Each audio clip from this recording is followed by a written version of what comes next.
Hi, I'm Niklas Ekstedt, chef and restaurateur from Stockholm, Sweden, and I'll be cooking a signature dish from my restaurants in London and Stockholm. So this is a flatbread with venison heart in cast iron with lingonberries and allspice butter. This dish means so much to me because it's kind of like my first childhood memory from when I was a kid. So I used to go hunting with my dad, and we used to hunt elk. And when they shot the moose, the first dish, the first food that came out of the animal was the offals, the heart. When you eat game, kind of like the offals is the first thing you can eat because the rest of the meat needs to be hung and you had to wait for it. This you can eat immediately.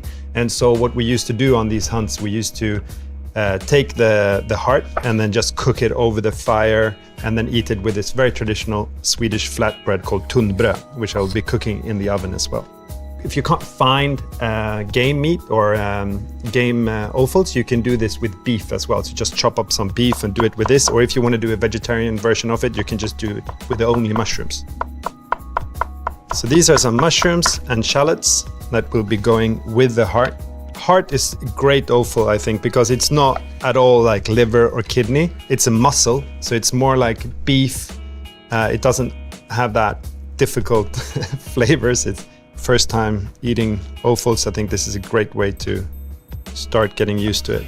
We're gonna have some parsley with this as well. So these are the ingredients that I'll be needing for this sizzling heart. So the cast iron pan will come out of the oven and I will add these ingredients. So it's the venison heart, shallots, chopped mushrooms, parsley, lingonberries, and allspice butter. And the allspice butter is just allspice mixed up with butter. So very easy, simple. So with the venison heart, I will be doing a very traditional Swedish flatbread, tunnbröd. And I think that all food cultures have some type of flatbread, always equally as delicious. You know, a taco from Mexico or a pizza from Italy, or, I grew up on Swedish flatbread. And my kids get it every morning now for breakfast. So the great thing with Swedish flatbread is the crispy one, that Sweden is so famous for its crispy flatbreads. It's just the same dough. It's the same recipe and you make it the same way. It's just that the hard one, you just let it dry, and the fresh one, you either wrap it with plastic or eat it straight away. The best is just to eat it straight from the oven, of course. When I do this for my kids, I say it's Swedish tacos. So it's a very, very easy dough recipe. It's rye, wheat flour and water and salt, and you just let it rest overnight. You really don't need to use any racers here, so no sourdough or yeast in this recipe. And then I'll just cook it in the oven.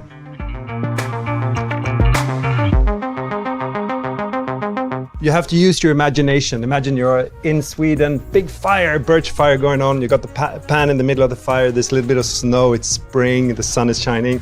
My memory is allspice butter. The pan's been in the oven for like 45 minutes. So the shallot, some mushrooms, and the heart. So it's cool to do this on the table as well. If you're not outdoors, you can just do this by the guests.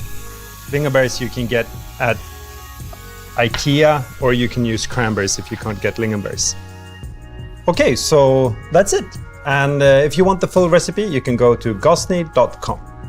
Caitlin, you want to taste? Yeah. Swedish tacos. So you just eat it like a taco. So you just, like that, yeah. And then just, it's warm. Too hot? It's so good. Yeah, it's good, huh? Have you had a heart before? No. What are these? Lingonberries. It's this national thing. Everyone goes out and picks them. So every mom in Sweden goes out and picks the lingonberries for the rest of the year. And then you either put them in sugar or you freeze them raw. And then we have them every day, either porridge or with meatballs or... That's so cool. Yeah, a bit like, have you heard about our blackberry picking? Maybe you can do this with blackberries now. These are really good. So blackberry picking, have you heard? They're just on all the bushes, like down all the country roads, blackberries. Yeah. They come into season once a year. Yeah. And there's a game called Chubby Bunnies that all kids in England play. Would you say all kids in England play? No, because I've never played it.